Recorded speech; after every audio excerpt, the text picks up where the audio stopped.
Hello दोस्तों, रागनी की आवाज़ में आपका स्वागत है। आज मैं आपके लिए एक न्यू स्टोरी लेके आई हूँ। आप लोग स्टोरी को लास्ट तक देखें और एंजॉय करें। यह कहानी उत्तर प्रदेश की बलिया जिले की सच्ची घटना पर आधारित निधि की है। निधि बचपन से ही बहुत होनहार और कर्मठ व्यवहार की थी। निधि ना जाने देखते देखते कब बड़ी हो गई पता नहीं चला।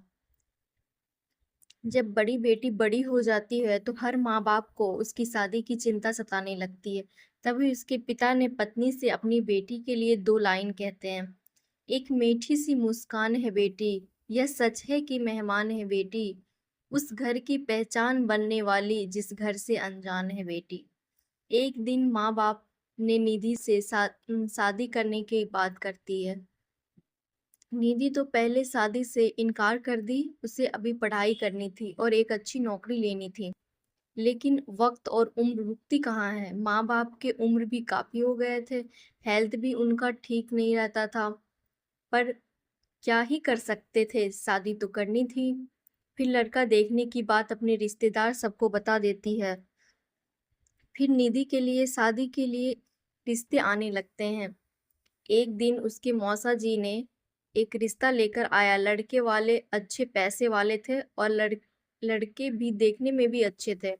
लड़के के माँ बाप भी अच्छे थे तो निधि के घर वालों को भी लड़के वाले पसंद आ गए। निधि को भी लड़का पसंद आया और निधि के मम्मी पापा को भी लड़कों का स्वभाव विचार सब पसंद आया। इस प्रकार रिश्ते फाइनल हो गए। सब लोग शादी की तैयारी करने लगे। निधि भी मन ही मन खुश थी। पर कहीं ना कहीं निधि को भी एक डर था, क्योंकि समाज में शादी के बाद लड़के का स्वभाव बदल जाता है। लड़के के माँ बाप का भी स्वभाव बदलता दिखता है। लड़की अपना सब कुछ छोड़कर अपने पति के घर जाती है और लड़के के माँ बाप लड़कियों को सताने लगते हैं। इस प्रकार का डर निधि के मन में उठने लगा था।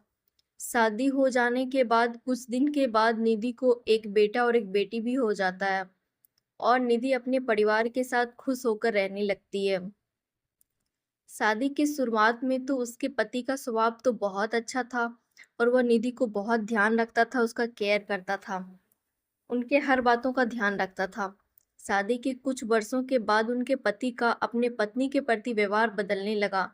ना ही वो अपनी पत्नी का कोई बात सुनता था, ना ही वो अपनी पत्नी से कोई चीज पर राय लेता था। एक दिन तो निधि ने अपने पति को किसी और लड़की से बात करते हुए देखा। पहले तो निधि को शक हुआ, पर निधि बाद में पता किया तो उसके साथ कुछ संबंध था। निधि को यह धोखेबाजी पसंद नहीं आई। यह सब होने के बाद निधि को जीने का कोई इच्छा नहीं था। वह खुद को खत्म कर देना चाहती थी। उसके दिमाग में हमेशा यही विचार आ रहा था। उसने डिसीजन ले लिया था, सिर्फ अंत कैसे करे इसके बारे में सोच रही थी। चारों ओर अंधेरा ही था। अपनी ही सोच में मग्न निधि नीचे बैठकर बहुत वक्त तक ऐसे ही बैठे बैठे फर्श की तरफ एकटक देख रही थी। पति के धोखेबाजी से निधि अंदर से टूट गई थी। उसने बोले हुए वह सब निधि के दिल में घाव कर गए थे। एक दिन निधि ने अपने पति नरेश को अपनी मन की भावना को समझाने की कोशिश करती है। वो अपने पति से कहती है, देखो मैं बहुत दिन से परेशान हूँ, तुम्हारी इन हरकतों की वजह से तुम बिल्कुल बदल गए हो। पति ने कहा, मैं जैसा पहले था मैं आज भी वैसा ही हूँ। ये तुम्हारी सोच बदल चुकी है और तुम मुझे ज्यादा परेशान मत करो, मैं अपने कामों में व्यस्त हूँ। फिर निधि ने कहा, तुम अपने काम में व्यस्त हो पर मेरी फिक्र तुम्हें थोड़ी सी भी नहीं है। तुम उस लड़की से क्यों नहीं मिलना छोड़ देते। मैं उससे मिलना नहीं छोड़ सकता, वह मेरी दोस्त है, ऐसा उसके पति ने कहा। और एक दिन वह अपने दोस्त को लेकर घर पर आ जाता है। यह देख निधि अंदर से टूट जाती है। नरेश को और सुधा दोनों पूरे नशे में धुत थे और दोनों रात एक साथ सो गए। यह सब कुछ रात में होते देख निधि बिल्कुल टूट सी गई। उसे कुछ समझ ही नहीं आ रहा था कि मैं क्या करूं। इस बार नरेश तो हद पार कर दी। अब और जीने का कोई अर्थ ही नहीं बचा था। अब खुद को खत्म कर दूं, इसके सिवाय दूसरा विचार उसके मन में नहीं आ रहा था। दोनों बच्चे गहरी नींद में थे। एक नजर उनकी तरफ देखा, उसके सर पर प्यार से हाथ फेरा।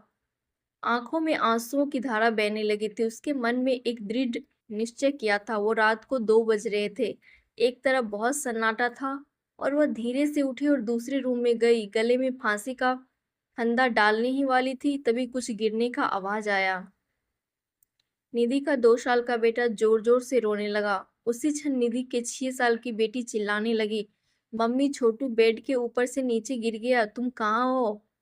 देखो ना छोटू कितना रो रहा है। निधि भागकर दूसरे रूम आई, अपने बेटे को उठाकर अपनी गोद में लिया और अपनी सीने से लगा लिया। बेटी रोते हुए बोली, मम्मी तुम कहाँ चली गई थी? मुझे बहुत डर लग रहा था।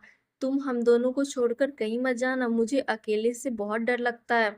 निधि अपने दोनों बच्चों को पास लेकर जोर से गले लगा लिया और रोने लगी। दोनों बच्चे उसके सीने से लिपटकर सो जाते हैं और वो भी सो गई। रोते रोते निधि को कब नींद आ गया उसे पता ही नहीं चला। घर में इतना कुछ हो रहा था, पर नरेश को अपने घर में क्या हो रहा है उसे इन बातों से कोई भनक भी नहीं थी। वह अपनी दुनिया में मस्त थे। निधि फिर कुछ घंटों के बाद आत्महत्या करने का पुनः कोशिश करती है। वह फिर से फांसी लगाने की कोशिश करती है, पर इस बार तो हद ही पार हो गया। नरेश भी घर में ही था, लेकिन जब नरेश उसे फांसी लगाते देखा तो नरेश देखकर उसे बचाने के बजाय उसे यह बोलकर डांट दिया कि तुम क्यों नहीं मर जाती? हम सब जानते हैं तुम सिर्फ मरने का दिखावा कर रही हो। तुम मर जाओ तो अच्छा होगा। निधि ये बात सुनकर और टूट जाती है और फिर वह अपने कमरे में बंद करके खूब रोने लगती है कि मेरा कर्म कितना बुरा है जो मुझे इतना बुरा दिन देखना पड़ा। काम वाली बाई आभा की आवाज से निधि अपने आंसू पोंछने लगती है।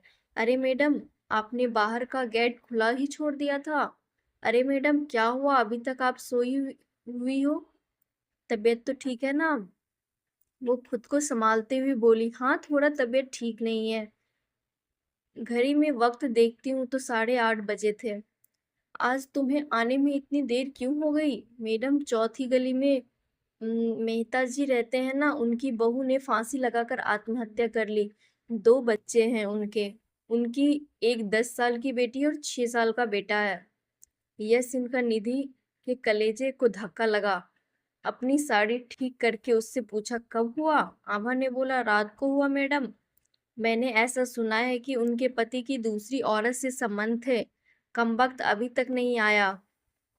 अचानक निधि ने गुस्से में बोली, अच्छा किया वो आया ही नहीं। आया उससे क्या फर्क पड़ता? अब वो थोड़ी ना देखने वाली है। यह सुनकर आभा निधि के कान के पास आई और धीरे से बोली, मैडम मैं अनपढ़ गवार हूँ, पर घर घर में जाकर झाड़ू पोछा करके मेरा पेट भरता है। पर आप पढ़े लिखे लोग हो, भले ही मैं आपसे उम्र में बड़ी हूँ, जीवन का अनुभव आपसे थोड़ा ज्यादा है। आजकल साहब और आपके बीच जो चल रहा है वो ठीक नहीं है। मुंह बंद था, फिर भी मेरे कान खुले रहते थे। मैं एक औरत हूँ और औरत के दुख में भी समझती हूँ। इसलिए मुझे आपको एक बात बतानी है, आत्महत्या या कोई भी समस्या का समाधान हो ही नहीं सकता। जिंदगी में उतार चढ़ाव तो होते ही रहते हैं। इसका मतलब ऐसा नहीं है कि आप अपनी जान दे दो। मैडम जी, कभी कभी आदमी अपना रास्ता भटक जाता है और अंत में घूमकर अपने ही घर वापस आता है, और जब नहीं आए तो भी क्या फर्क पड़ता है? आप किसके लिए मरना चाहती हो? जो आपको प्यार नहीं करता, जिसको आपकी थोड़ी सी भी परवाह नहीं है, उसके लिए आप जी नहीं सकते हो? जो आपसे प्यार करते हैं, जिसको आपकी कद्र हो, आपके माता पिता जो आपसे बहुत प्यार करते हैं, आपके बच्चे जिनको आपकी जरूरत है। आभा का बोलना सुनकर निधि की आंखों में आंसू की धारा बहने लगी। निधि आभा को गले लगाकर रोने लगी। आभा निधि को पीठ पर से हाथ फेरते हुए सोफे पर बैठाती और बोलती है, बुरा न मानो तो एक बात बोलूं मैडम, खाली दिमाग शैतान का घर होता है। आप घर में बैठकर फालतू बातों को सोचती हो। मैं आपको घर में काम करने के बाद मैं 9 से 3 इस वक्त स्कूल में झाड़ू लगाने जाती हूँ। वहाँ की प्रिंसिपल मैडम बहुत अच्छी है। आप तो पढ़े लिखे हो ना, अगर आप बोलती हो तो मैं आपके लिए टीचर का काम करने को पूछूं क्या? आपका वक्त भी निकल जाएगा, मन भी लग जाएगा। इस पर निधि चुप बैठी थी। कोई भी जवाब ना मिलने पर आभा बोली, मैं आपके लिए चाय लेकर आती हूँ। और आभा काम करने लग जाती है। काम निपटा कर बोलती, मैडम मैं जाती हूँ। इतने में निधि उससे बोलती है, रुको आभा, तुम स्कूल में मेरे लिए पूछना, यदि संभव हो तो प्रिंसिपल मैडम का नंबर मुझे लाकर दे दो। आभा के चेहरे पर खुशी का बहाव दिखा। आभा निधि के पास जाकर बैठी और धीरे धीरे बोली, मैडम मैंने दूसरे रूम में के बेड पर स्टूल रखा देखा था। ऐसा आप कभी भी मत करना, यह आपका घर है। इसे बचाने को आपसे जो हो सके ये कीजिए। बिना लड़े अपने हार मान ली। आभा निधि के हाथ अपने हाथ पर रखकर बोली, मैडम एक फिल्म में एक हीरो ने एक डायलॉग बोला था, लड़ाई लड़कर जीती जाती है, मरकर नहीं। क्योंकि मुर्दे कभी लड़ा नहीं करते। सफलता के लिए संघर्ष करना पड़ता है और संघर्ष करने के लिए जिद केवल साहसी लोग ही करते हैं। और आप तो अपने माँ बाप के लिए तो साहसी लड़की ही थी ना। आभा हाथ नाचते हुए ऐसे बोलने लगे देखकर निधि को बहुत हंसना आया। आभा को बोलना सुनकर निधि का मन हल्का हो गया, पर उसे एक नई आशा की किरण भी दिखी। फिर निधि ने अगले ही दिन उस स्कूल के प्रिंसिपल से जाकर बात करती है और उसने स्कूल में पढ़ाने की बात करती है। प्रिंसिपल ने उसकी कहानी सुनकर उसे तुरंत ही एक टीचर की नौकरी दे देते हैं।